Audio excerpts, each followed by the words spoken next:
देखिए सबसे पहले इकिगाई होता क्या है। देखिए ये एक जो है वो जापानीज़ कॉन्सेप्ट है, एक जापानीज़ फार्मूला है to find out the purpose of life and happiness, कि किस तरह हम ज़िंदगी में purpose of life and happiness को जनरेट कर सकते हैं, हम फाइंड कर सकते हैं। तो इसके लिए कि ये जापानीज़ फार्मूला है जिसको इकिगाई फार्मूला भी कहा जाता है। ये कि बहुत ही फेमस फार्मूला है, आप इसको गूगल पे ज़रूर सर्च करें। जब मैंने इसको पढ़ा मुझे तो बहुत अच्छा लगा और मैंने सोचा आपके साथ भी इसको शेयर किया जाए।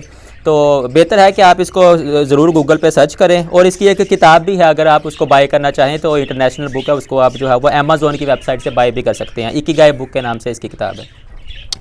अच्छा देखें, ये जो इकिगाई फार्मूला है, ये हम इस फार्मूले में हमें वो कुछ गाइडलाइंस देता है ज़िंदगी के बारे में, to find out the purpose of life and happiness. जो पहला इस फार्मूले का पॉइंट है वो है कि आप ज़िंदगी में कुछ भी करते हैं, आप कुछ भी डिसीजन लेते हैं, आपकी कोई भी प्रेफरेंसेस हैं ज़िंदगी की, आप कोई भी काम करने जा रहे हैं, आप वो काम इस तरह करें, आप वो वाला काम करें जिस काम में आपको मज़ा आए, आपका दिल कहे कि आपने ये काम करना है। इकिगाई फार्मूले का जो पहला पॉइंट है वो है आप ज़िंदगी में वो काम करें जो काम आपको खुशी दे, आपको आपकी ज़िंदगी में हैप्पीनेस क्रिएट करे, ना कि वो काम करें जो आपकी मजबूरी हो।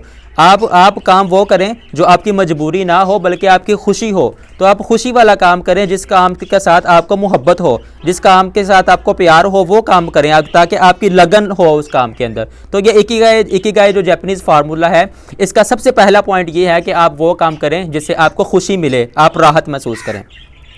इसका जो दूसरा पॉइंट है वो ये कि आप ऐसा काम करें जिसकी मुआशरे को ज़रूरत हो। देखिए पहला पॉइंट, आप वो काम करें जिससे आपको राहत मिले, खुशी मिले। और दूसरा वो पॉइंट वो ये कि आप ऐसा काम करें जिसकी मुआशरे को ज़रूरत भी हो, ना कि आप ऐसा काम करें जो मुआशरे के लिए फ़ायदेमंद साबित ही ना हो। तो ऐसा काम का कोई फ़ायदा नहीं। जापानीज़ फार्मूला हमें यह कहता है कि आप ऐसा काम करें जिसकी मुआशरे को ज़रूरत हो, मुआशरा उससे फ़ायदा हासिल करे।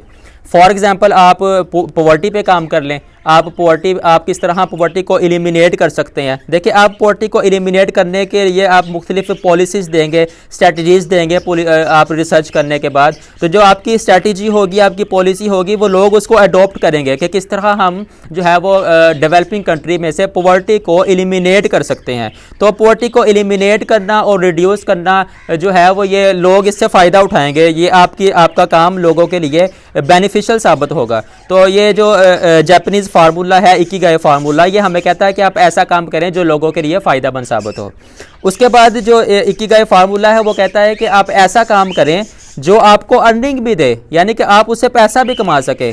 आप सिर्फ जो है वो काम ना करते जाएं बल्कि आप उस काम के साथ पैसा भी कमाएं, यानी कि वही काम आपको जो है वो इनकम भी दे, आपको अर्निंग भी दे। तो ऐसा काम आपका होना चाहिए जो आपको जो है वो खुशी भी दे, आपको जो है वो दूसरों को फ़ायदा भी दे। देखें एक तो काम है जो खुद को फ़ायदा देता है और एक काम है जो दूसरों को भी फ़ायदा दे। तो इकिगाई फार्मूला ये कहता है कि आप ऐसा काम करें जो अपने साथ साथ दूसरों को भी फ़ायदा दे। और उसका जो थर्ड पॉइंट है वो ये कि आप ऐसा काम करें जो आपको अर्निंग भी दे। और इसका चौथा पॉइंट है वो ये कि आप ऐसा काम करें जिसमें आपको लगे कि मैं इसमें जो है वो एक्सपर्ट हूँ। या बाज़-औक़ात इंसान शुरू में एक्सपर्ट नहीं भी होता, तो वक्त के साथ साथ वो एक्सपर्ट हो जाता है।